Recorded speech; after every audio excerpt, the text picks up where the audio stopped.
Hello, नमस्कार दोस्तों। मेरा नाम राज है। स्वागत है आपका अपने यूट्यूब चैनल राज दुबे में। आज हम लोगों का टॉपिक है विद्यापति के काव्य सौंदर्य पर प्रकाश डालिए।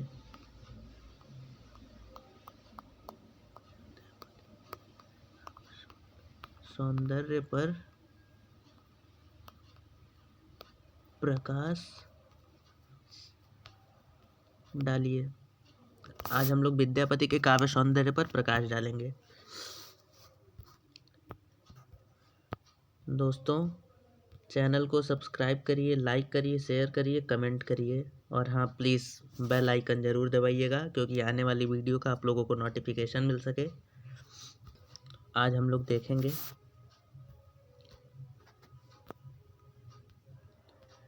तो हम लोग पहले डालेंगे हेडिंग प्रस्तावना और प्रस्तावना में लिखेंगे विद्यापति के जन्म के विषय के अभाव के कारण। विद्यापति के जन्म के विषय में अभाव के कारण ठीक ठीक बताना कठिन है।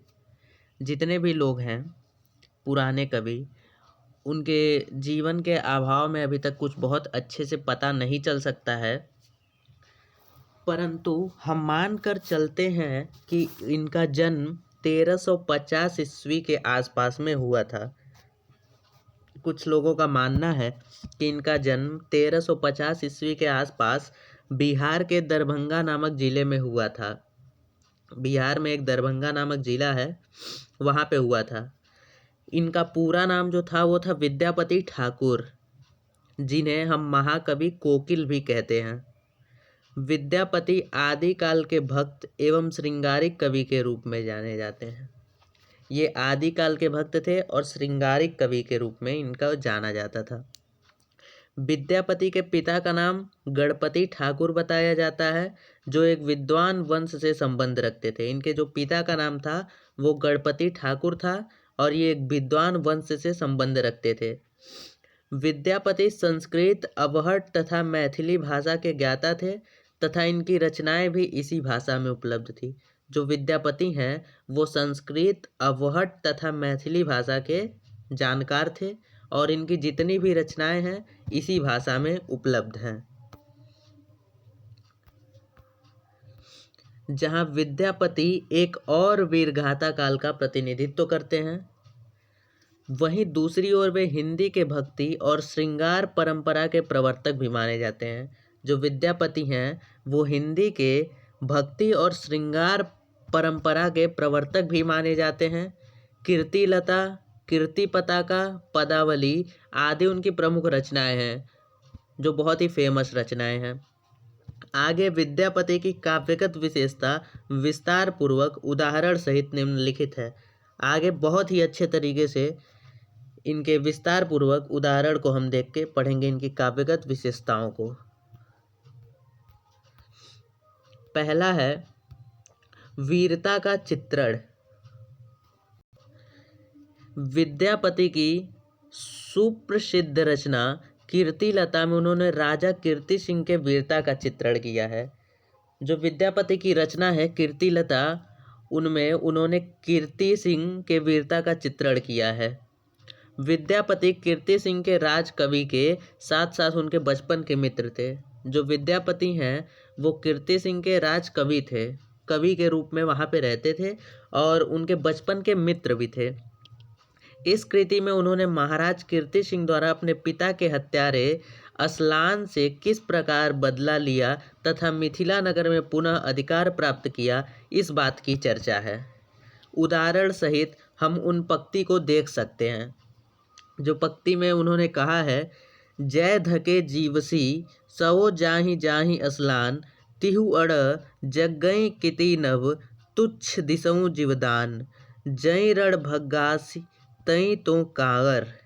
इनमें इन्होंने रचना करके बताया है, इस प्रकार से इन्होंने बदला लिया है उससे।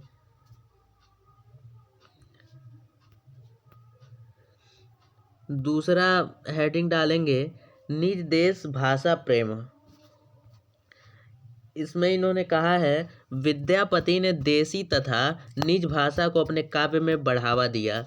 देसी मतलब ये जमीन से जुड़े कवि थे और इन्होंने अपने भाषा में काव्य को बढ़ावा दिया है। उन्होंने जनता की आवश्यकता को ध्यान में रखकर काव्य की रचना की है। जितने भी जनता थे उनको ध्यान में रखते हुए इन्होंने अपने काव्य की रचना की है। इस रचना में कहते हैं, संस्कृत रुचिकर नहीं, शक अवाड़ी बहुत न भावई, पाउस रस को मम्म न पावई, देसिल बयना सब जन मिट्टा, तै तैसन जंपौ अवहट्ठा। ठीक। अगला है ऐतिहासिकता का झलक। इसमें ये कहते हैं, रासो साहित्य में जिस प्रकार ऐतिहासिकता का अभाव देखा गया, उसकी तुलना में विद्यापति की कीर्तिलता व कीर्ति पताका रचना की बात करें तो उसमें ऐतिहासिकता की झलक देखी जा सकती है। अर्थात विद्यापति की रचनाएं अधिक प्रामाणिक थी। ठीक। अगला हेडिंग है भक्ति भावना। चौथा हेडिंग, विद्यापति श्रृंगारिक कवि के साथ साथ एक भक्त कवि भी हैं। विद्यापति जो है श्रृंगारिक कवि के साथ साथ एक भक्त कवि भी हैं। विद्यापति भक्त कवि हैं या श्रृंगारिक कवि हैं, इस विषय को लेकर विद्वानों की दो मत देखने को मिलती है। कुछ विद्वान विद्यापति को संपूर्ण रूप से श्रृंगारिक कवि मानते हैं, वहीं कुछ विद्वान विद्यापति को श्रृंगारिक कवि के साथ साथ भक्त भी मानते हैं। विद्यापति की शिव स्तुति, गंगा स्तुति, काली वंदना, कृष्णा प्रार्थना आदि रचनाओं के पद में भक्ति भावना देखी जा सकती है। अतः भक्ति भावना भी उनकी काव्यगत विशेषताओं में से एक है। इनका ये एक रचना है, अंगना रे मेरो कतार गेलाई, कतए गेल ख शिव कुदई भेलाह, मांग नहीं बहुत रुचि बेललाई। अगला देखते हैं क्या कहते हैं। ये पांचवा है इनका श्रृंगार वर्णन हेडिंग। इसमें कहते हैं, विद्यापति की काव्य में भक्ति की तुलना श्रृंगार वर्णन की अधिक मात्रा में देखी जा सकती है। अतः यह उनकी काव्यगत विशेषताओं में प्रमुख है। इनको जो भक्ति की तुलना थी वो श्रृंगार वर्णन अधिक थी उसमें, अतः यह उनकी काव्यगत विशेषताओं में से प्रमुख है। उन्होंने सौंदर्य वर्णन में नख सिख वर्णन, नोक झोंक, स्मरण, राधा प्रेम प्रसंग आदि का उपयोग किया है। इनकी एक रचना थी, कामिनी करत सनाने, हेरी तही हृदय हृदय हृदय हनय पंचनाने, चिकुर गरय जलधारा, जाने मुख ससिधर रोवै। इनकी ये एक रचना थी।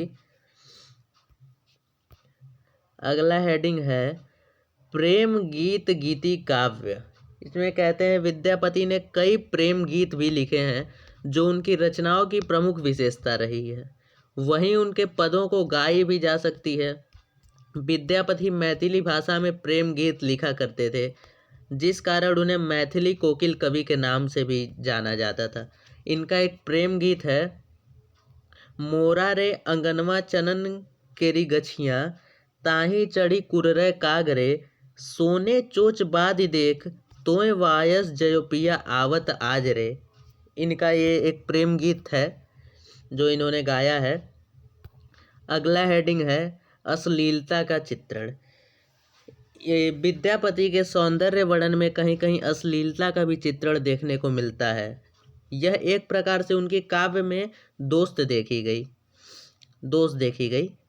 उनकी कुछ पंक्तियों में तो इतनी अश्लीलता होती है कि उनको अभिभावक के सामने पढ़ा भी नहीं जाता।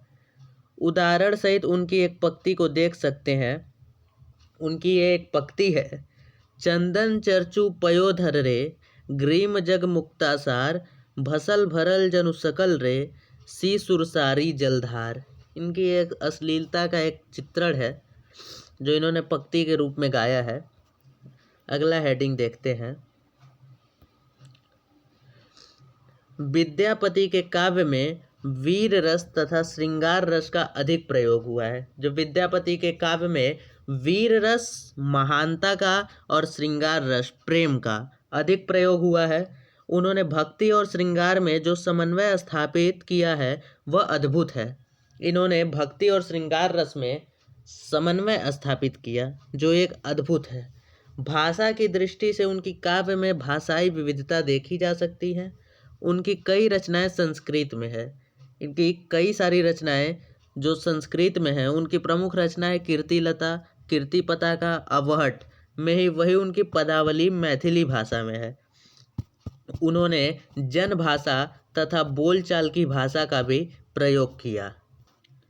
ये इनका 8 हेडिंग था जो काफ़ी इम्पोर्टेंट है। ये BA MA अधिकतर ये जिस हिंदी के सब्जेक्ट में होगा विद्यापति वो अधिकतर आता होगा। बहुत इम्पोर्टेंट है ये। आशा करते हैं कि आपको समझ में आया होगा। धन्यवाद।